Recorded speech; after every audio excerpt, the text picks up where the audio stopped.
statement. Okay. Thank you. Yes. CHEPKONGA. Yes, thank you, Mr. Speaker. I'd like to thank the chair of CDA. You know, Chairman, Mr. Speaker, there was an amendment to Section 34 of the Act, which has led to these ceilings that are being provided here, Mr. Speaker. Mr. Speaker, you know that amendment in itself is highly unconstitutional. In fact, I want to advise my very good friend, my neighbor, the Honorable Sirma, that don't even make an attempt of implementing that particular amendment. The national government does not organize its functions using words. That is the function of a county. Mr. Speaker, if you want to go that route, then this particular amendment should have been taken to the Senate. And Mr. Speaker, I'm saying this as a very senior lawyer. If they make an attempt of implementing it, we will meet in court. You know, my constituency is not a protected constituency. Constituencies are protected who have, I don't know, six wards, are being given money, who have about 40,000 voters. I have 62,000 voters. There are more money than INABCO constituency, Mr. Speaker. Mr. Speaker, you cannot, the national government does not share its resources using words.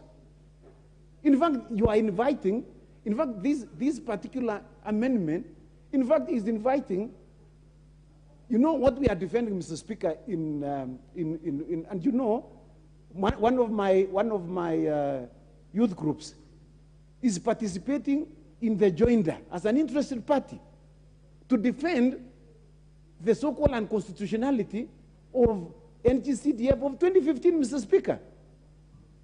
And Mr. Speaker, if they want to organize themselves, if they think that they are being very intelligent, Mr. Speaker, I'd like to warn them, and they better be very warned, from this particular constitutional lawyer, Mr. Speaker, they will not go anywhere.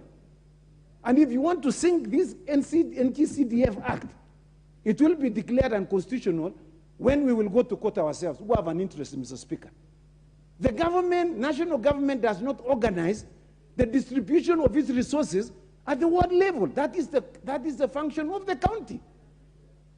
When you make an unconstitutional amendment, and then you come and tell us one constituency will get 164, that is discriminatory. That goes against Article 24 of the Constitution, Mr. Speaker. It is a very simple thing. In fact, Mr. Speaker, you don't have to go to do masters on this. You need just to go and do constitutional law, which is 101 in first year, Mr. Speaker.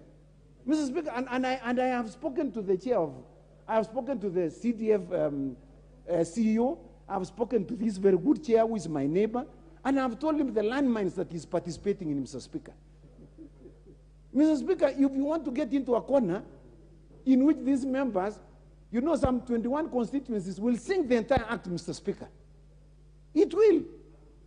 Because you cannot bring an amendment that is, you passed it at the tail end on the 2nd of June, 2020, it was passed when everybody had gone on campaigns, Mr. Speaker. Honorable Kamuketi, you're out of order. Just leave him alone. He thinks he's going, it is not cattle rustling, Mr. Speaker.